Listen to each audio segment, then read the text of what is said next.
Like, I know a woman, she attempted to, the gun jam, thank God. And the church wanted her to get up in front of the church and apologize Yeah. for trying to commit suicide.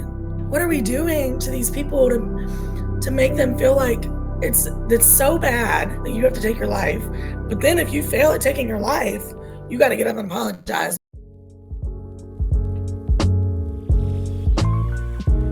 Hi, everyone. Welcome back to There's No Way That's True podcast. I'm your host, Mary Rose, and today I'm excited to be speaking with Kimberly. I know Kimberly from growing up. Her family and our family were close during periods of life, and I'm excited to hear her story. I think that she has a lot of information that she could share that could enlighten us more on IFB, but also to be a support maybe for some other people that have gone through something similar. So Kimberly, if you want to go ahead and introduce yourself, tell us a little about yourself now and what you have going on in your life. And first of all, thank you so much for having me. I'm going to go ahead and apologize. I am losing my voice. But I am now a single mom.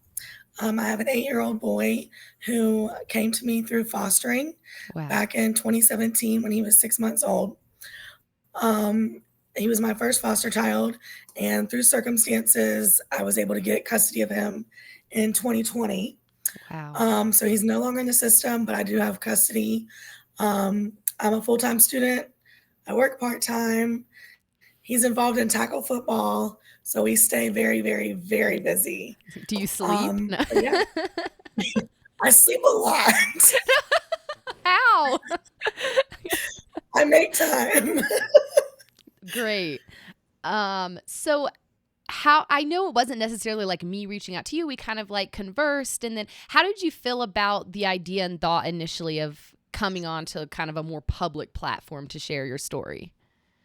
Well, it started, I saw one of our other, friends that we've grown up with did a podcast, and I was like, oh man, I would really love to do that because, I feel like my story has so many facets to it. And then to get where I am today is like, oh my gosh. So when I saw you had one, I was like, let me go ahead and converse with her and see how she feels. And yeah, I definitely wanted to share it on a more public platform for a while now. I love that. I'm so glad you reached out to me also. I had so many people that I was kind of like, oh, I would like to reach out to these different people. That I'm like, I don't know. It's kind of like, would it be weird if I reached out to them? So I was super happy when people started reaching out to me because I was like, okay, this doesn't feel like I'm pressuring anyone or like trying to throw something on someone. So I loved like when you reached out to me, I was like, oh my gosh, this is like perfect because like you said, it's such a drastic change from like where you came from to where you are now, which is just living proof of. And I don't mean that in a bad way. I mean that in the most positive way possible of how amazing you've, made your life compared to what it was before. So if you're fine with it, kind of just jumping into like, if you would mind sharing kind of a little bit about your childhood, how was it your family got involved in IFB and kind of, the history a little bit behind. Okay. So you've mentioned Billy Randall. He had a big, big part in our family's introduction to IFB. My grandpa was a Southern Baptist. My grandparents were, and they were going to a little Southern Baptist church in West Columbia. Somehow he got introduced to Billy Randall. They ended up going down and doing mission trips, I believe, and then they became best friends. He came to Christ on one of the missions trips. My grandpa did. They were both indoctrinated through that Briders Church in Florida. Yeah. So they were very, very, very close. And that was when my mom was a young child, probably, I would say like second grade to like fifth, sixth grade. And then by then, my grandpa was really heavy involved in the church with Pastor Randall. And then Pastor I'm sorry, I don't mean to interrupt you. So Billy Randall was the one that kind of brought him, not like, but like kind of he met Billy and then got into the group. He wasn't in the group before. Right. Okay. He met Billy, I believe, and then got it. That's my understanding. Sure. Yeah. I hope I'm telling it right. Yeah. I'm sure if my grandpa sees this, he'll let me know if I was wrong. Yeah, this is not right. But no, so Billy Randall actually sent my grandpa, my grandma, and my or my mom and my uncle to Vermont as missionaries to start a church up there. Okay. When my mom was in 7th or 8th grade, I believe. So they went to Vermont. They only were up there for about a year. Yeah. They came back. It did not work out. So they came back, and my grandpa started his own church, which he still pastors to this day in Lexington. Um, my mom, at that time, my dad was a part of Gethsemane Yeah. with Billy Randall. Yeah, So my him dad and so mom your were, dad and my dad went to Gethsemane's like Bible college together. Yeah. yes, I believe so, yeah. Yep. So by this time, my dad was like in his early 20s. My mom was young. She was 14, 15. Um, I think the whole marriage thing, like the marriage thing started a little bit early, maybe when she was 13 or 14. Yeah. It was early. And so my grandpa ended up signing for my mom to get married to my dad when she was 15. Well, my dad was in the church with Billy Randall at Gethsemane, and my dad was funding a lot of the mission trips, Yeah. a lot of the church, like church expenses, all of that. Um, so when Pastor Randall found out about my grandpa, getting my dad and mom together, he was angry because he was thinking that my grandpa was taking my dad away from Gethsemane, so he was going to lose that money. So he ended up kicking my dad out of the church. And that's where Wow. Billy Randall actually revoked my grandpa's ordination. So my grandpa had to go to another neighboring church in West Columbia, Casey, to get ordained again. So that all happened. Pastor Randall was furious about the whole separation Yeah. of dad leaving. But then my dad ended up still helping, I know your family and some other families, Yeah. For on the mission years. field. So yeah, and we traveled all over the world to the mission field. Um, so yeah, that was basically how Kind it of how it got it. started. It's so sad to hear that just and I feel like almost everyone's story that I hear of like how their family got into IFB was always based around some type of abuse, financial abuse, personal life abuse, arranging these marriages, trying to take someone with money from one church to another church. And it's like, it's not coincidence that everyone I know that you ask kind of like, oh, how'd you get into IFB? And it's something similar, some type of control or abuse involved around it. And 100%. Yeah. yeah, it's so hard. So if I were to ask you, like, looking back at your childhood, how do you feel that I kind of assume, but I like to just hear it from, what your personal experience is. How do you feel that like the church and the group kind of formed your everyday and your mentality and your lifestyle? That's a heavy question.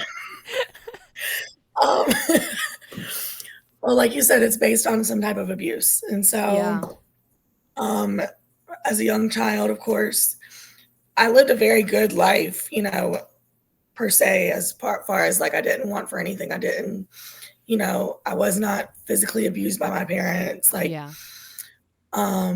so, I mean, I'm, it shaped the way I thought about other people at a young age. Mm. Just like judging other people, being very Yeah. judgmental. And that was a pattern.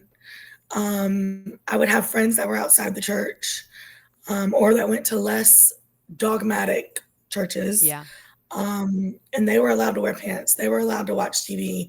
They were allowed to play video games. Like they were allowed to do all that.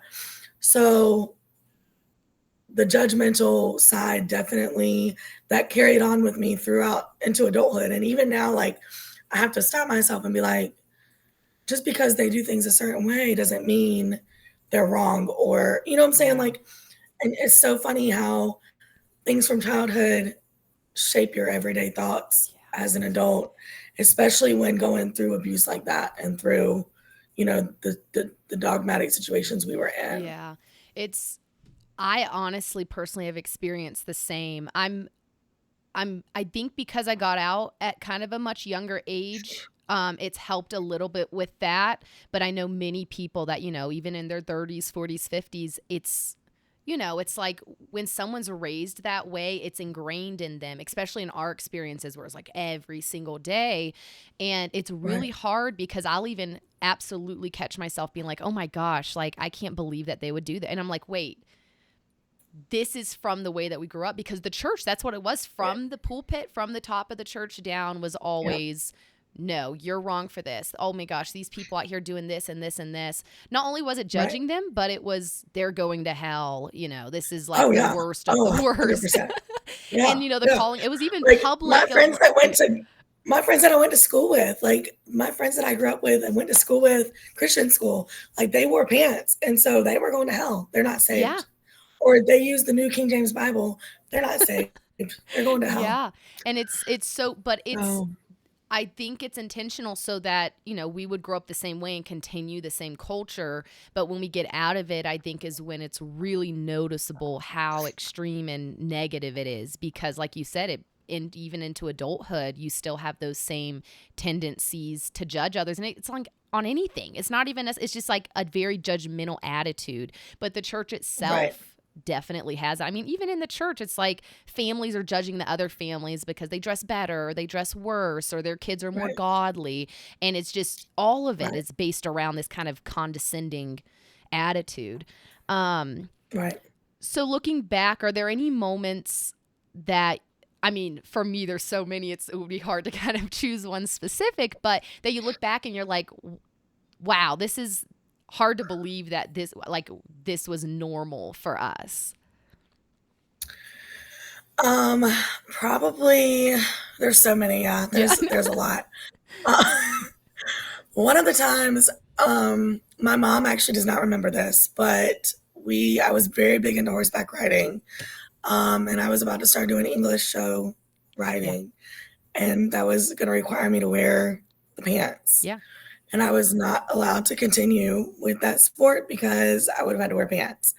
So as an 11-year-old girl, like, I was like, I was hurt, I was sad, Yeah. I was confused.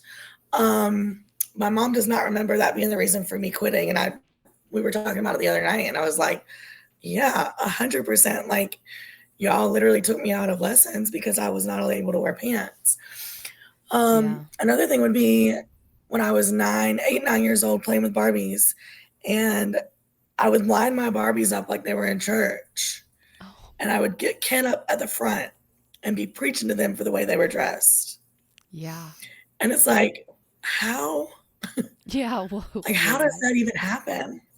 Well, We I remember like having baby dolls when I was little and being like spanking them, being like, "You're being bad, don't do that," and spanking them. And looking back, I'm like, "Oh my god, that was like a traumatized child." And the same thing, like, you had your Barbies Right. preaching to the girl Barbies, saying like, "You're dressed so terribly," and like as adults, like I'm laughing about it, but it's not funny. Like it's It's not funny at horrific. all, it's sad, it's sad. Yes, it's It is, so it's very sad. sad. Um, But at the time, it was normal. I mean, yeah, that's what we were used to, that was what was ingrained in us, and, um, so just stuff like that, like, just little things that you remember as a child, yeah, and, playing soccer and having to wear, big culottes while you're on the soccer field instead of yep, the soccer shorts, or playing basketball and having to wear culottes and not, basketball shorts, and going to church on Sunday mornings and hearing your grandpa preach against you playing soccer yeah, and basketball.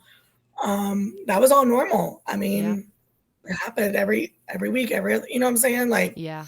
it was a repeated pattern. So, And I know that you had shared with me a little when we had private conversations about some of the abuse and trauma that you kind of suffered by the hands of the church. Is there any of that that you feel comfortable that you would like to share about your experience?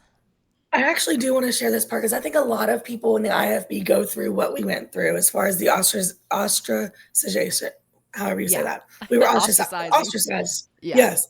So we were completely, split from the church, and I do want to share about that just because I think it was such a pivotal moment in my life as well. I was almost 11. It was a spring camp meeting underneath the tent, like the tent Yeah. revivals. It was the last night of the camp meeting, and I still can see the preacher up there now. He was a pastor from Jessup, Georgia. And I was sitting with his daughter because her and I were really good friends. And he's up there preaching, and he was about to do the altar call. And he starts saying, just spouting off things that were just terrible, should never have been said from the pulpit. Um, he was saying something to the effect of, if you don't think Pastor Townsend, which is my grandpa, Yeah. should be the head of your home, then you need to stand up right now. Well, of course, biblically, the man is the head of the house Yeah. in the Bible. So my dad stood up, and he was like the only person that did. And my dad was like, I'm the head of the house. Like, Pastor Townsend does not lead my family. Yeah. I lead my family, and we, come to church here. So my dad stated he was the head of our home. That preacher just went off calling him a devil, telling him he was possessed, he was going to hell, he was taking his family to hell with him. So I'm up here sitting with his daughter, Yeah. just like crying my eyes out. Like, should I go to my papa who's up like behind the pulpit? Yeah. Should I go to my parents? Like, what do I do? So eventually, like when they were done going back and forth, like I ran to my parents and we left the church. So of course, like I was crying all the way home. Yeah. I was upset. My mom was upset, of course, like because that's her family. Like that's her Yeah. dad, that's her mom. And we left the church, left my grandpa's church, and did not speak to my grandparents for over 2 years after that. Wow. And the other people in the church were instructed not to talk to us. My Aunt Kathy and Uncle Frankie and their family, of course, we still stayed in Yeah. communication. But yeah, for over 2 years, my grandparents and I, like that just severed our relationship, I believe. Yeah. It was And like especially like the that was your relationship was whole never, life, you know. yeah. And it was just ripped away in one night. Like, and I didn't understand, like, why is this pastor up here telling my dad he's going to hell? Like, Yeah, just for having so his that, own voice saying this is my right, family. That right, was that right. was enough. Yeah. So that was like, that is probably the most outside of, the things that happened when I was in ninth grade, which we'll get to, I believe. Yeah. That was one of the most pivotal moments of my childhood. Yeah. That So I'm so sorry. I left before my family left the group. My parents were still in the group when I left, so there I did experience like my uncle said, if I wanted to come back to the church, which I didn't, that I would have to like stand up and make an apology before. And I'm like, I was not even interested in coming back. Like I was happy, like, oh, I'm gone. I'm like out of this.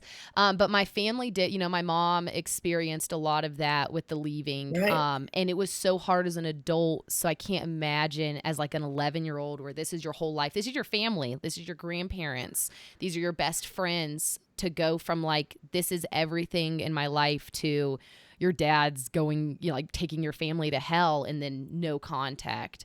right. I know a lot of the church, at least in our case, and I'm very familiar like with the church you grew up in also, is so much around like shame. There's so much shame involved in everything. And I'm sure your dad experienced that even just in that situation of like, you're doing Yeah. this to your family, you're ruining your family. And that just is so heavy. How do you think that you were able, did you cope with it or you didn't cope with it? Or how did that affect you? Um, there's so many different layers to this. Yeah. Because during that time, my grandparents adopted a child, um, and then went on to adopt two more. There was a lot of resentment in that situation just because you're Kind of in a sense, replacing I them. felt like they were trying to replace us. Yeah. Um, so to this day, there still is, and I can't really talk about it a lot because I'll get emotional, Okay. especially with my grandma being gone now. But I feel like that situation had an effect on my relationship with my grandma until she passed away. Yeah. And so with my grandpa to this day, like it's still, I still have not let go of the bitterness, I think. And so that to me, that like I don't think about it until I think about it. Yeah. And then when I think about it, it's like, okay, I need to work on that. Like you need to work on that because you need to let that go. Like it's, but then in a sense, it's like there's so much hurt, it's not forgivable, Yeah. but it needs to be. So it's a Yeah. lot. The bitterness, it's something that's been hard for me as well in the group. I think that I've been able to manage it to like kind of, I guess I could say, the best of my ability. Is I don't forgive people in the church and things that have happened to me like, oh, I forgive you, everything's fine. Right. I have kind of forgiven myself maybe more so than other people, saying, hey, none of this was my fault. And even a Right. lot of the people that wronged me were in similar situations of being Yeah. abused themselves. But I Right. understand that hold. I mean, many people, that's something, I mean, that's heavy. That's Yeah. your whole life was shaped by your childhood. All of our lives are Right. shaped by our childhood, and going through the things Right. we should not have gone through, you know, Right. it's not just like, oh, you had this and this happen when you're a kid. It's like, no, this shaped who we are as adults, Yeah. what we struggle Right. with. Um, Yep. so do you feel comfortable kind of sharing some of this, like of your adolescence, teenage years, some of what you went through, and kind of how that brought you into adulthood and what that looked like for you? Yeah. So when we left the church when I was almost 11, we started going to it was called a Bible church. Okay. So it wasn't a Baptist church, but they had a lot of the same beliefs as the Yeah. IFB. It just was not as, it was more positive and more, Like one of like those free will Jesus loves churches you. type Bible, free will Do what? Bible church. Is it like one of those free will It Bible wasn't a free churches? will. Okay. No, it was technically it was a Baptist church, and their Okay. doctrine it was a Baptist church. Just not It like was just called a Bible specifically church. IFB. Okay. It was not IFB, but it was not. It was more like Grace Yes. was. Yeah. So Grace was going to hell according to my grandparents, my Yeah. grandpa. Yeah. They were so Like liberal. people Us that went to too. Like Grace, Billy they were going Papa to was hell. Yeah, like, yeah. So, but that's how this sort of how this one was. It was similar to Grace, and I loved the pastor there. And of course, not having a grandpa, not having a pastor anymore, like I attached to that pastor. yeah. And his last name is very common in the IFB circles as well because of his brother as well. But we ended up going there until I was like 14, maybe. And I was still going to Christian school at Grace. But then he ended up getting in front of the church and resigning due to sexual sins and addictions and all that on his end. So his family ended up splitting apart. And Yeah. that just threw me for another loop. I was Yeah. just Finally devastated got again. some type of stability. Right. And some kind of like, okay, this might be how Christians are supposed to be. And then that was just, torn Yeah. down as well. So after that, I started going to Grace to church with Brittany. And we went to youth group. I would stay after school on Wednesdays. We would go to visitation, go witnessing, go to dinner, go to youth group every Wednesday night. I started going there I started doing that probably when I was like 13, when I hit the youth group age. And Yeah. then my family started going to Grace too after Skyline Drive fell apart. So once they fell apart, and my aunt and uncle went there with us too. They stayed at Skyline Drive when the new Okay. pastor came, And and Skyline we did Drive was the not. church that you were going to, the Bible That church. was the Okay. Bible church. Yeah. So my aunt and uncle stayed at Skyline Drive for years after when the new pastor came and all that, and we left. We went to Grace. So beginning of ninth grade year, I was still in school at Grace, going to church at Grace, Sorry, my and no, you're fine. second. I'm so sorry to interrupt you. Okay, you're fine. Of course, like I check everything before I'm so sorry. Okay, so No, you're you fine. started going to Grace. Yeah, so I was in the youth group there, very heavily involved in the youth group. Um, and then Brittany passed away in January of our Yeah. ninth grade And year. Brittany was your And best so when friend. That's who you started going to yeah, Grace my with. best Yeah. friend. Yeah, your Yeah, my brother and her were brother dating my at the brother and time. her dated. Yep. Yeah. So we were all very close. And so she passed away January of that year. And after that I was very, very just depressed, very sad, like, Yeah. I typical of mean, when you lose your best absolutely. friend. But on top of And it, I you just had gone had through, this, yeah, one right, all trauma this after the trauma. other. Right. And so I was very lost. And I remember, refusing to go to church, refusing to go to school, refusing to do anything. I did not eat. I laid in bed, for weeks on end. My mom did not know what to do.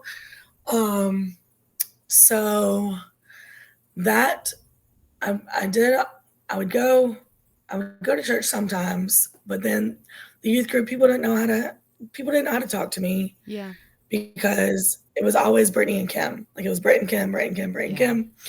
And so now they just looked at me like I had lost my best friend. Yeah. So I felt ostracized by that because I was treated differently because of my loss. And Yeah. I And mean, I mental can't health blame is them. not something, like in the group, mental health is always, oh, you just need to get right with God. You're focusing on the Right, wrong things. And so I can imagine right, that on top of it, if they noticed, oh, this girl's going through something. I mean, even me as a kid, I was kind of like, if there was a kid that someone said was depressed, I was like, oh, like, I don't know what to do with that. Like, I'm not going to go, like, I don't know how to right, react to that. right. So finally, my mom got me into therapy when I was like 16. So it was like a year and a half, 2 years later. Yeah. She got me into therapy. And at the time, I was dating a guy from my grandpa's church. Okay. So we had reconnected and we had started dating. So that was a whole nother crap show Yeah. um, that we're not getting into. But, but between that, like between him dating him and going to therapy, I did a little bit better. I ended up leaving Grace Christian School, went to an alternative school, and finished up about a semester early. And it was a 12 to 5 school. So I'd have to Okay. get up and be there early. So it was better with my depression and everything that was going on. Yeah. I was able to manage that schedule a little bit better. So my mom was very instrumental in helping me, making I would say sure, that's so amazing that your mom would even get you in therapy and all that because in the group thank that is God. not Yeah, accepted at all. no, but we were pretty much Yeah. out of a lot of it by then. And so my dad went through some stuff too, which is his story to tell. But after Brittany died, because they were like that was another daughter to him. Yeah. So we were all struggling, like the whole household, I believe. And like my mom was struggling with how to care for me and like how to Yeah. watch me grieve Because she and was grieve young herself. too. And right. So it was a whole process, but she was very instrumental in helping me, making sure I went to the other school and getting me, through high school. And then after high school is when I started turning to like drugs and alcohol. And Mm. um, it was very much just to numb the pain of what Yeah. I'd been through the last 10 years, or 8 to 10 years. Yeah. So that lasted well into my 20s, the addictions. So Wow. that was tough. And that in the group more than anything, like if you had any ties, I assume connected to the group at that point, then it was really like, oh, cut her off completely.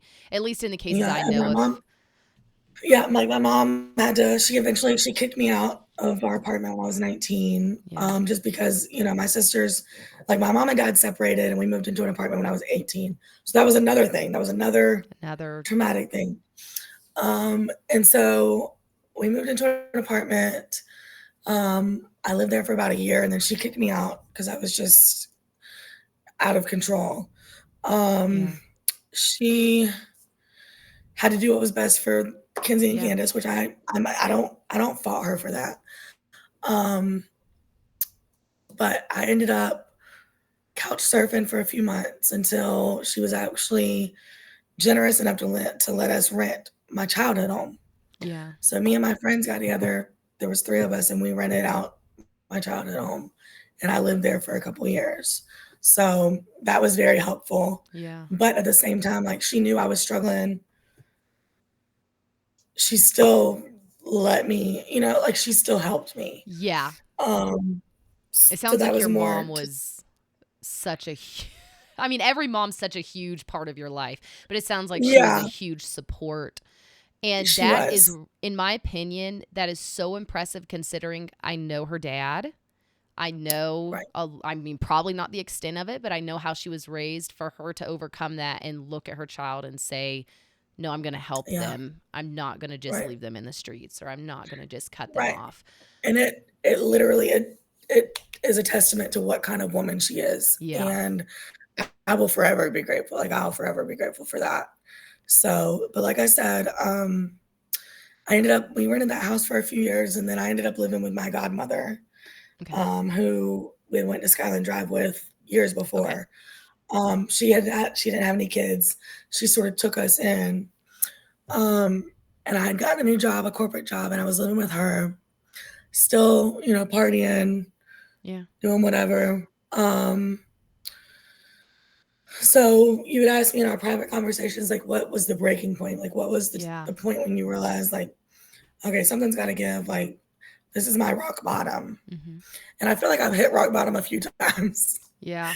but this was one of them. It Well, was that like, okay, with addiction, I know that that's pretty common, that it's yeah, not just yeah. like, And you don't get over being an addict. Like to this day, I'm still an addict. yeah. It's in different ways, but the addiction is still there. You're still an addict at the end of the day. So it was late at night one night, and I was just so sad and so overcome with everything. My godmother was not home. I think she was out of town. And I took whatever pills I had. I don't even know. I could not tell you what they were. Yeah. Crushed them all up, took them, and then like 20 minutes later, I started freaking out. Called my mom.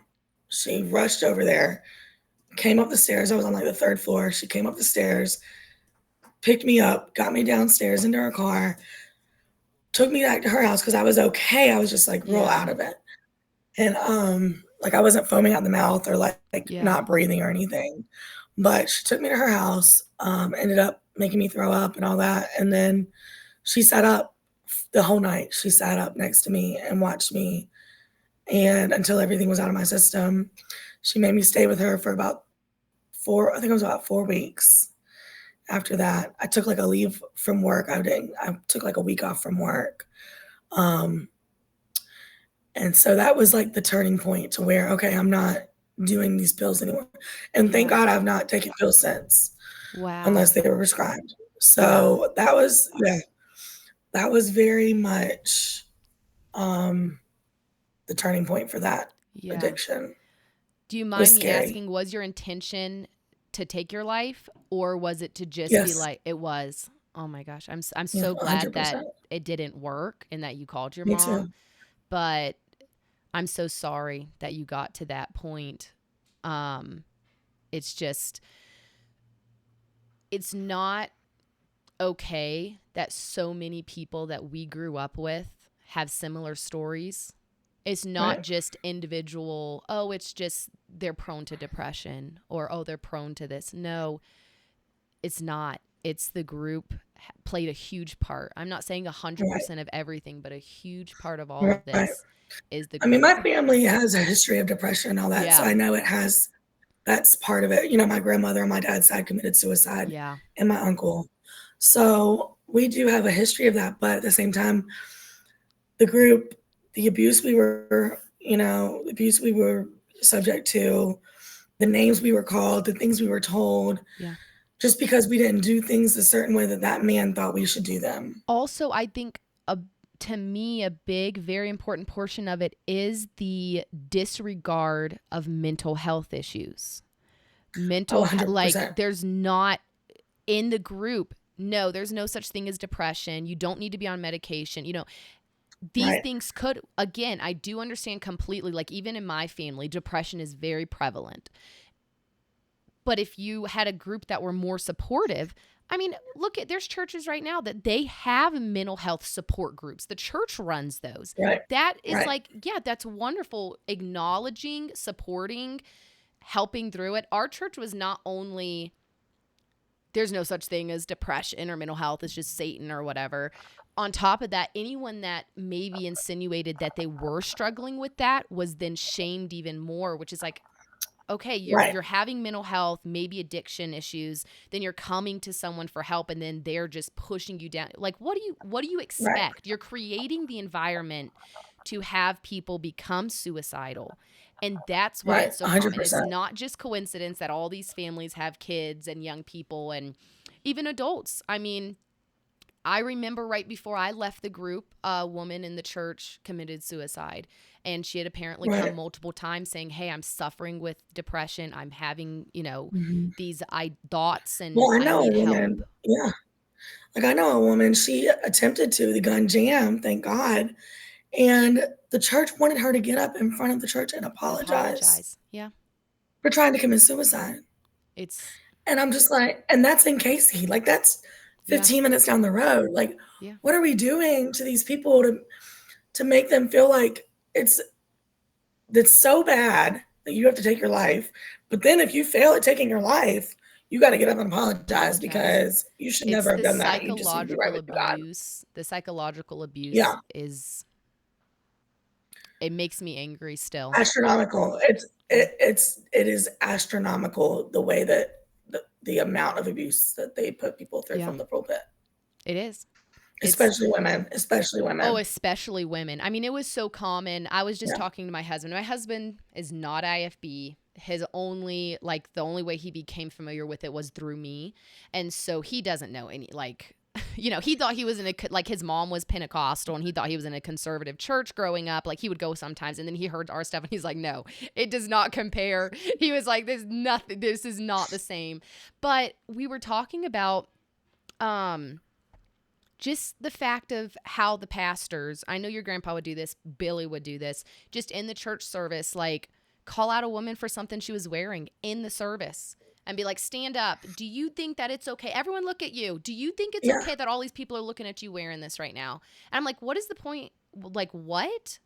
This is crazy. I mean, I was called a Jezebel for wearing a skirt that came to my knees. When I sat down, it came right above my knees. And I was 15 years old. I didn't even know what a whore was. Like, and here I am being called a whore from the pulpit. And I'm just like my grandpa didn't call me that, but one of the preachers he had brought in did. And I'm just like, how is it okay? How are you letting this man call your granddaughter a whore?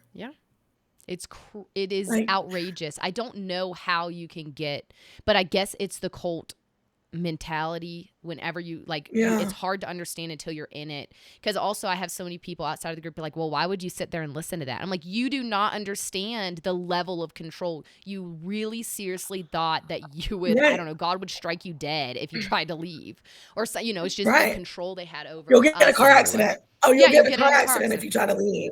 Yep. They would say, I mean, so often they would tell these stories. I don't even know now if they were true or not, saying, oh, this lady stood up and left the church service and God killed her on the way home. And I was like, oh my gosh, I don't want to do that. Who knows if that, I'm like, did that actually happen or were they just scaring us? Right.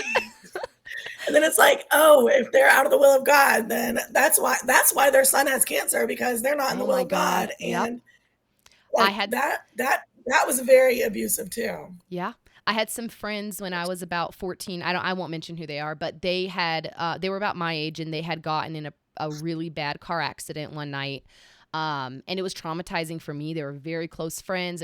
We weren't sure if they were going to make it. One of them, had horrific, their whole face cut up. It was very traumatizing. And the thing going around was, well, what were they doing out late at night? Where were they going? What was happening? And then I was sitting there, and that was when I was about 15, and I had already started being like, this doesn't make sense. That was a huge turning point for me, because I sat there and I thought, okay, my best friends almost died. It was horrific. And the question going around was what were they doing out at 11? Where were they going? Funny enough, they were driving home from a camp meeting. which is like, Right. I'm like, that made sense because why else would you be out at that late at night in the church? And I was just Right. like, but the fact that that was going around, I was like, this is not normal. It is not normal. Instead Yeah. of everyone being like, hey, let's get like, flowers and a meal train, let's go over there, see Right. what their family needs. Kind of like, oh, well, what were they doing type thing. It's So, and that it's goes back to the mental in a bad way. It's judgmental. crazy. Yeah. The Yeah. judgmental thing. Um, so how, I assume kind of, I don't know, that moment when you went to your mom's house after taking all of the pills, was that kind of a big turning point, or did you have, where do you think that you kind of started rebuilding and healing in a There. sense? Yeah. There. Yeah. I actually, it was a very big turning point spiritually as well. Yeah. Because I was not in any shape or form wanting anything to do with God, the church, or anything like that. And I still don't really want anything to do with the church, Yeah. to be honest. Um, it's hard for me to go and sit in a church. Um, like I mentioned to you in the private conversations, like my church is driving down the road, worshiping, Yeah. singing, reading my Bible to my like on my own, um, ministering to others. I give back where I can, like feeding the homeless, stuff like that. I think that that's more of an impact for the kingdom, like Yeah. they would say, than going and sitting in church every Sunday. But back then I was 24, I was young, like, I started, I did start going back to church, I believe briefly. Yeah. Um, but then I just ended up becoming a believer. I don't call myself a Christian because I'm not Yeah. Christ-like, the way I should be. Yeah. So I call myself a believer. I believe in God. I believe there's a heaven, there's a hell. I believe all that. But I do not believe 80% of the stuff that we were taught go around. Yeah. Well, maybe not 80, maybe 70, 60, 70. Yeah. Just the hate and the shame and the everybody's bad. Yeah. And I feel like that shaped a lot of the relationships I've had too as an adult, thinking like everybody's a bad person. Everybody, you know what I'm saying? Like Yeah. I'm It sort of going does. off tangent a little bit, but No, that's no, it's 100% because, and it's weird. You mentioned that you got back maybe in for a little while, and it was like I left the group right when I was 18. Like I was like a week or two after I turned 18. I was like, I'm gone. And oh, wow. I knew that I didn't believe what I was being taught. I knew that the group was abusive, but yet still I felt compelled to find another church. I moved to Colorado and I was like, okay, I need to find another church in this area. And I was like, I guess it has to be a Baptist church because just the way I grew up. And I was like, so I tried, like I went to, and then I kept noticing, they weren't as bad as the one we grew up in, but I was noticing the same type of patterns. And I was like, okay, well, let's try this one. And then I tried to go to another type church. And after a while, I realized like, well, why do I feel, and it was just the way that we grew up, so compelled to go to a Right. church. I have a really hard time. I don't go to church, but I'm 100% a believer. Like, you ask my daughter, she'll tell you about Jesus. She'll tell you about, Right. Bible stories and, what's right and wrong, why Right. we live the way that we live, why we're not, out there stealing from people. Right. Like it's Right. very much so, I think, a similar situation as you. I'm maybe even a little more like, I'm more almost like universalist kind of, maybe a little bit more like open to like, I don't like if you're Buddhist, I'm like, come on, you're being a good person, you're trying.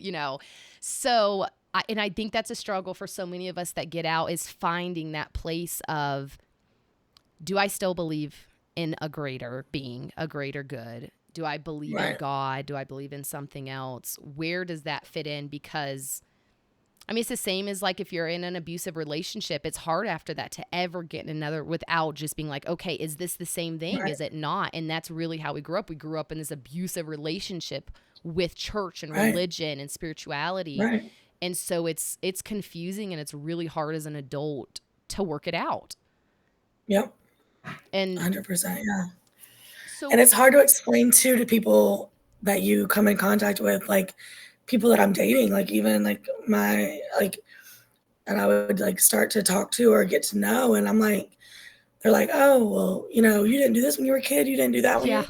That's a big struggle too for me It as is an adult. And you hard. probably came Yes. across that some with your husband, like, and people you come in contact with too. And I'm like, no, like, y'all don't understand the way we grew up. And they laugh it off and they're like, oh, you're like, Oh, strict or that's not whatever. Yeah. true. Yeah. But no, I get that So 100%. It's like, we unless it was like approved people by like the church administration or whatever, you wouldn't have sleepovers. You wouldn't have like, you and your friends just go hang out, go, no movie theaters, not, you weren't even allowed to listen to right. music that wasn't like Christian music.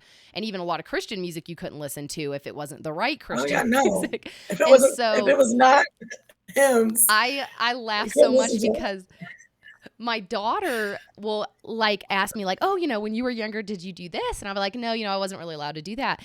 And it was last year. She was like, just had this most serious look on her face. And she's like, Mom, I need to talk to you. And I was like, okay. She's like, sometimes I really wonder about how you grew up. And I'm like, what? And she's like, I don't know. It just sounds really weird. It doesn't sound normal because she doesn't really know the extent. She's 8. She's the same age as your kiddo. And so Oh, okay, cool. it's like, I tell her, oh, I grew up weird, like not a really great way to grow up. But for me, what's been really like, I guess almost therapeutic and helpful has been kind of like watching my daughter be able to do all of those things that we could never do.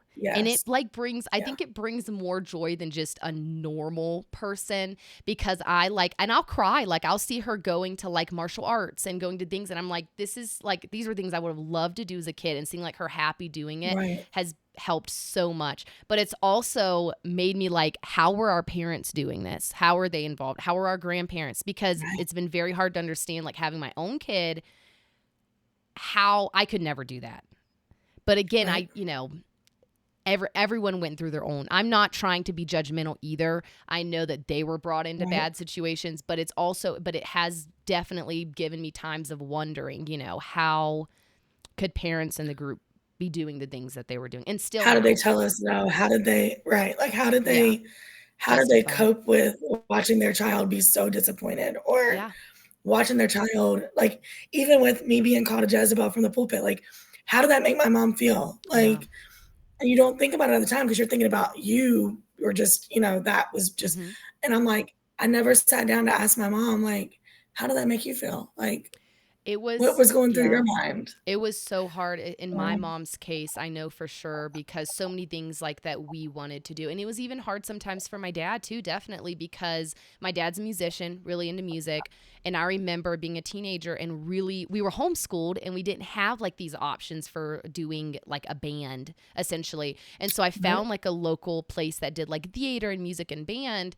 And things first was like, is she able to get around the dress codes, because they would like want you to be dressing in your band uniform that had pants underneath it. And so like we sorted that out, that I could wear a skirt. And then it was like, well, you have to come on Sundays. Obviously, nope, you can't do that. And I know that like that was also hard for my dad, because the church was like, you cannot miss a service for anything, much less for an activity, or something like right, amusement. And so for both my mom and my dad, I did see over the years the struggle, because my dad was really excited, like that very specific thing. And then it was like, oh no, the church wouldn't right, allow it. And my mom too, right, so many things we wanted to do growing up, and the church was like, whatever the reason was, there was never a reason that made sense, but whatever the right. reason was.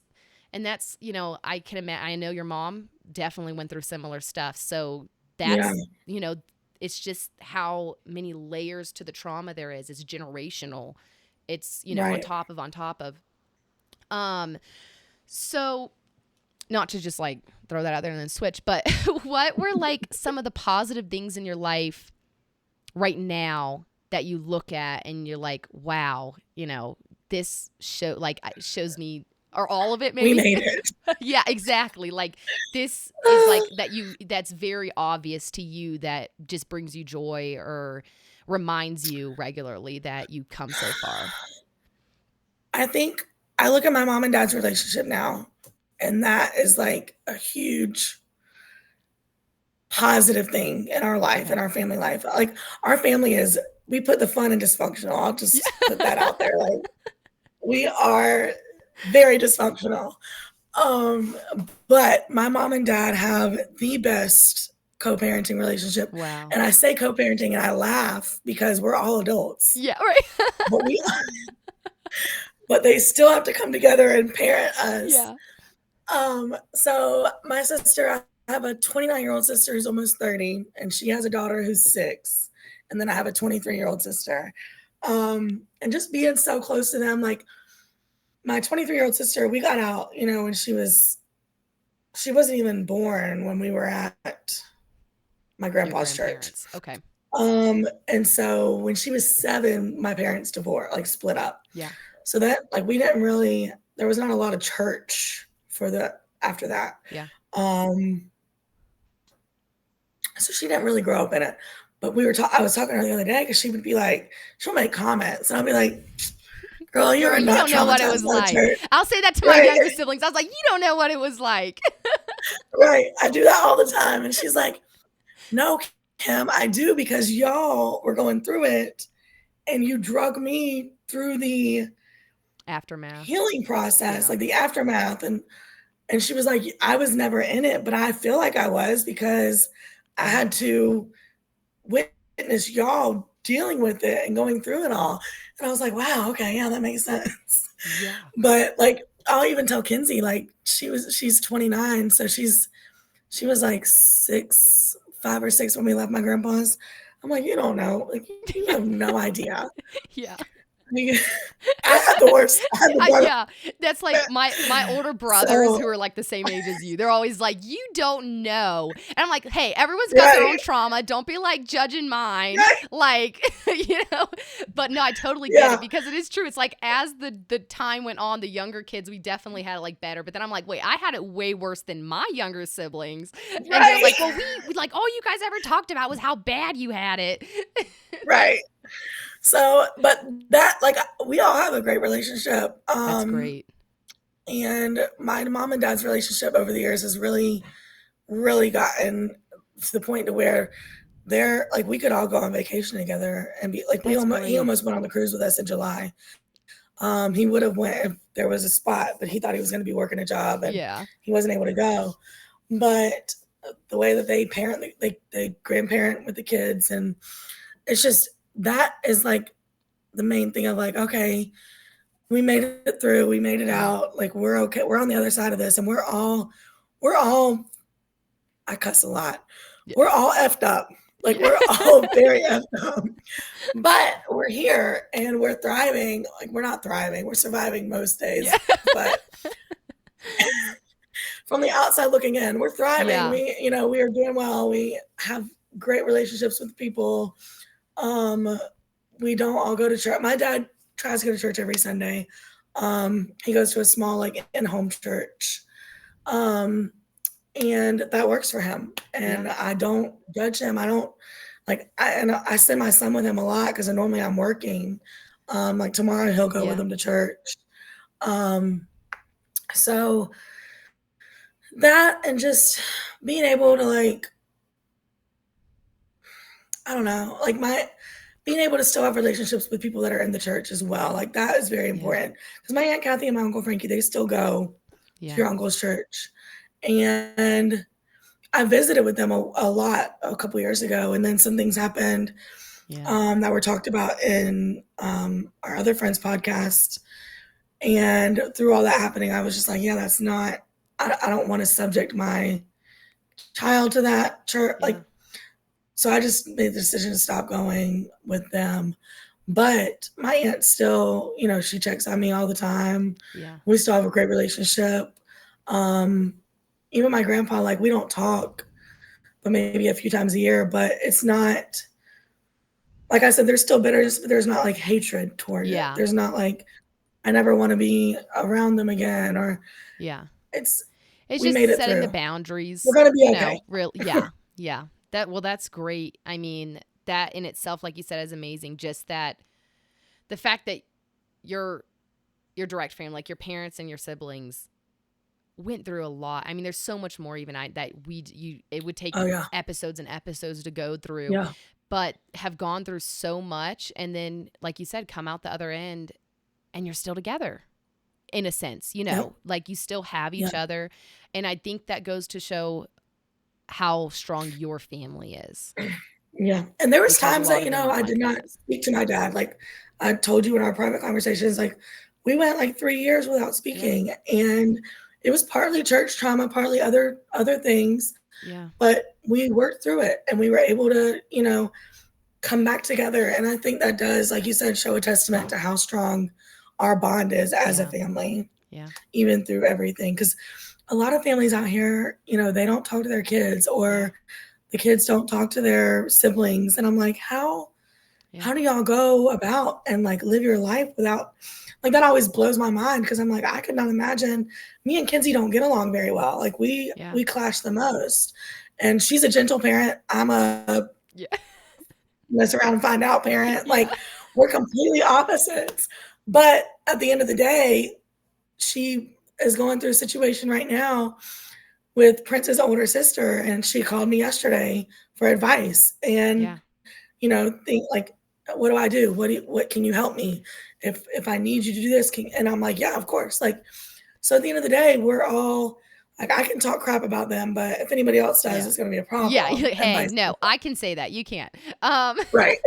well, I think I've truly believed this in my own personal experience, and so many of my family members and friends, and even in your case, I think that the group um, makes really strong people. The way that Yeah. they treat you, the way that they abuse you, the way that they try and control you, if you can break out of that hold, you have to be so strong to do that, to get away from that. That's why most everyone stays in the group, because Right. they're not, it's so anyone that gets out, I'm like, you don't know, you created monsters, because you Right. created these people that can deal with so much hurt, so much pain, and still make it through.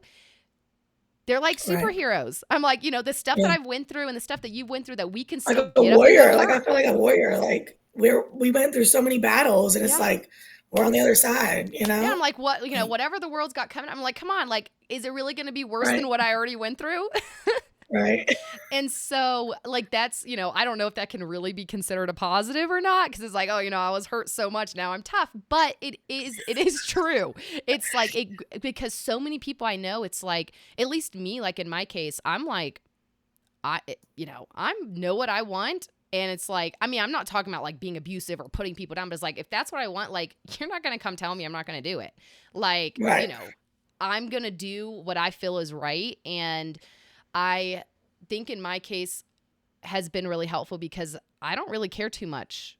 Like, I care, I think, an important amount of what people think, but I've Right. realized from the judgment and the shame, and then when you get on the other side, you realized their opinion doesn't matter Right. ultimately in most of the And cases that are that's doing this. So, that's so important when we're raising our kids too, to yeah. let them know, like, you can do what you want to do. Like, of course, like you can't go out and steal and kill and all Yeah, this other stuff, but like absolutely. that comes with our morality and teach them the morals. Yeah. But like if you have a dream, you can go, like, Yeah. you can go after it, and you don't have to worry about what people, like, if you want to wear that, and you don't have to worry about what anybody else says. Like Yeah. that, it doesn't matter what they think. And that's a big thing, I think, with raising our kids too, and like breaking those generational curses Yes. and that generational trauma, is I'm so proud that I get to raise my kid Yeah. in a way that he will be his own person. He will know what he wants. He'll know what he stands for. And it won't be because somebody behind a pulpit told him that's how it Oh, should be. yep. Absolutely. Like, I couldn't have said it better. That's while you were Yeah. saying that, I was like, I was literally just thinking this. Um, Yeah. so if you don't have anything else to share, kind of getting towards kind of the closing of it, did you have anything else you wanted to share with the story? I mean, I know, like I said, it could be episodes, and that's why I said, it's like Yeah. everyone, I have a few more people that I have upcoming to talk with, and I'm like, we can't go over all of it, but I love seeing the perspectives of different people. Like, even how you mentioned for siblings, it's different. It was Right. so different for you compared to your younger sisters, and so I like hearing everyone's story. I'm like one of those people that I'm like, everyone's interesting. every single person has Yeah. something that I'm also a super curious person. So I'm like, I would Me love, yeah, too. I'm like, just Everybody tell tells me me I'm about so you. nosy, but I'm just like, no, I just want to know about everybody. Yeah. Yeah. Like, I'm not nosy. I just want to like, I genuinely care. Like, I want to Yeah. know, and I care about other people's stories. And like, my boss at work last week, she was like, if I put you in a room by yourself, you talk to your shadow, wouldn't you? I was like, yeah, but if there wasn't a shadow, I'd still talk. Yeah, just talk to myself. Well, I like laugh at I tell my husband all the time, I'm like, there was so much isolation growing up. Everyone kind of just learned how to talk to themselves. Cause that was like Yeah, their, okay, that's how you like problem solve. That's how you figured stuff out. Like you were just talking to right, yourself because children were supposed to be seen and not heard and, all the right. abundance of ridiculousness. Yeah. Um, so if someone listening has gone through similar abuse or trauma, even maybe not in IFB, because your story I think can be helpful for people that have even just gone through addiction, that Or whether loss, a related, great loss. Yeah. yeah, a great loss. And I mean, so many different things. What would you want them to hear from your story that you would be like, that they could resonate with or could be helpful to them? I know that's kind of a Yeah. weird question. Yeah, no, I wrote some notes. Okay. So I'm gonna sort of read a little bit. Okay. Sure. A lot of people are gonna be listening who have gone through similar things I know. Because I know if I share it on my page, a lot of people on my page are gonna be listening and they've gone Yeah. through the same things. At the end of the day, no matter the church hurt, no matter, what you handled at the hands of the church, um, I believe there still is a higher power, and to me, that's God. So God is Yeah. still God to me. There's faith. You can choose to believe. You can choose not to believe. You can choose what you want to believe in. If it's nature and Yeah. the spirituality aspect, like I'm very spiritual, and I sort of put spirituality and God together, like Yeah. with nature and everything. Um, we experienced so much trauma and abuse at the hands of people that were supposed to protect us, but now Mm. we can choose what we do with that. And so you can choose to be a victim and live in that victim mentality, or you can go above that and you can Yeah. be a victor. And I know that's like a cliche thing, but No. it's so true. Like I don't want to live in a victim mentality, and that's what my urge would be to everybody Yeah. listening. Um, I'm using that abuse and the trauma and the loss and the addiction to shape my beliefs into a more positive worldview for my children Yeah. I'm around, and hopefully my future children. Yeah. That's So, that's a wonderful message. I think that's a great message.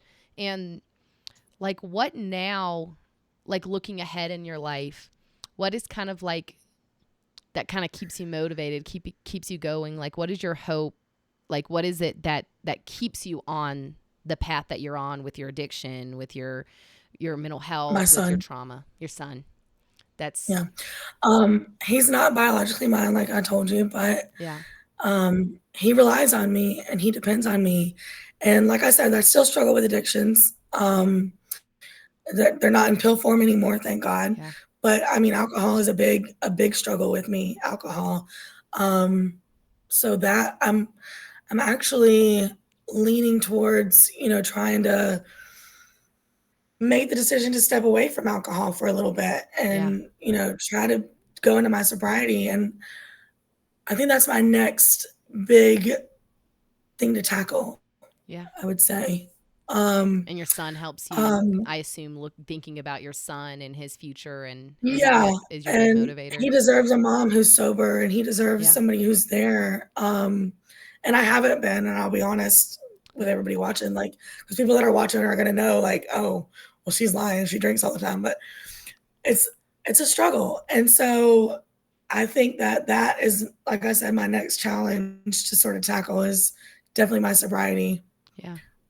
because of him, he deserves that, I wish you the so, best of luck in that. And that is, yeah, I have family members that are alcoholics and addicts, and I know yeah. it's not easy. Um, And then so also, I do wanna mention something else too. yeah. A thing that gives me hope and, like, keeps me going too is my dad and mom are not bitter Mm, towards the church. mm, And that right there, like, my mom and dad, they have so many reasons to be bitter. yeah. Um, and my dad was taken advantage of so much Terribly. monetarily Yeah. and every other way. And he's not, I mean, of course, we'll talk about it because it's our family and like Yeah. that was our family money. Yeah. So, of course, like us kids are like, dang it, dad, we would not be struggling like Yeah. this if it wasn't. No, it's hard. That is hard. I mean, It's very not, hard to come to terms with. yeah, not anywhere near to the extent of what happened with your dad financially, but even just the fact of our parents, no money, they had like none of us had help with college with, and they feel horrible about that. And we were always like, man, like if you guys would have like, had jobs or, instead of being missionaries or, had some way to, bring in income, we wouldn't be in this position. But it's hard. It's hard for us as kids to accept. In your case, I think is kind of, even in my opinion, would be harder because it was there and Yeah. then it was gone. Our case, we just never had it. Right. And Yeah. so, but then I think it's also a level of like, I'm sure your dad probably is like, how did that happen? How did I And he allow it beats to himself up happen? for it Yeah. too. Yeah. Yeah. And my parents, the same way, they Yeah. think like, how did we do this, for 40 years? Like, how did it get to that point? Right. And so, yeah, but I mean, that's Yeah. amazing that they don't hold bitterness because I'll be like, Yeah. I'm filing a lawsuit until my money's returned, and then maybe I'll consider getting rid of the bitterness. But that is amazing, the fact that they kind of have got to the point that they could let it go because Yeah. that is huge. So do you see yourself kind of maybe sharing? Because I personally, I mean, I'm just infatuated with people in general, but I really think that your story is amazing. I think the fact that you're so open and make yourself vulnerable and just honest is refreshing because I mean, even the fact that you shared current struggles, it's all, many people, especially in the group. And when you get out of the group, everything is always put on this pretty Hush, outside. hush. Yeah, this hush hush, don't talk about it. Do you see yourself maybe kind of continuing to share your story more or be kind of a voice for other people or even just for yourself? Yeah, I would love to. I've always said that I would want to share my story or maybe write a book or something Yeah. just because with the whole loss, going through losing my best Your friend at best such a friend. young age. Um like right now I'm in college and I'm writing a paper about her right now because they were like, Wow. what changed your world? Like what changed your whole life? What's an event that changed your whole life? And so it comes up so often. And one day, yeah, I would love to start like I was thinking a couple years ago, like I'd start a nonprofit or something, um, centered around helping people out of cults, helping people, Yeah. and that might be something like we can all collaborate on, like Yeah. collectively, and maybe starting something like I don't know. I don't know what it looks like. I don't know what it could look like. But yeah, I'm open to share my story. I love that. I'm very, like I said, like you said, I'm very open. And I think it's because of so many years having to be quiet Yeah. and having to put things under the rug and having to keep things on the DL. And I'm like, no, that's not like, It's this not is my healthy. life. It's not, yeah, it's your life. You could do. This is I my love that. life. I think that, yeah, some type of, even if it just started as something as simple as like a support group, Right. like I think Yeah. that could be so powerful. And I mean, I'm a huge visionary, but I could definitely see it growing into, like you said, a nonprofit or an organization that, because Right. it's like, to me, it is such a hard breakaway. It's just like getting away from, whatever you're addicted to. It's Right. you need support, you need processes, it's not so easy. It's not easy at all to leave a cult. I mean, Right. It's not cut and dry. You don't just yeah, it's leave. not cut and dry cuz everything, and even in your dad's case, like everything the church is controlling, your finances, your personal life, even what jobs. I mean, it's so common for the leaders in the church to say you can't have this job or you can't have this job. And so breaking away from that it's not easy. Right. I think that would be beautiful. I mean, thank you doesn't say enough for how I feel with you sharing your story. I'm really think that it's going to have a great impact.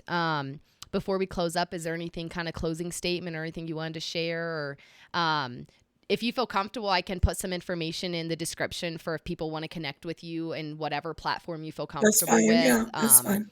Yeah. Wonderful. Yeah. Well, I thank you thank so you so much. Oh, much go for ahead. having me. Yes, of Thank you. course. Thank you for reaching out. It's very refreshing and very liberating to be able to talk about everything. So, and I Oh, think, man.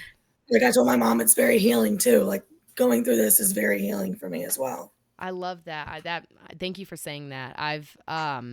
For me, it's been an odd experience. It's kind of hard how to explain of how it feels sharing it, but you're good.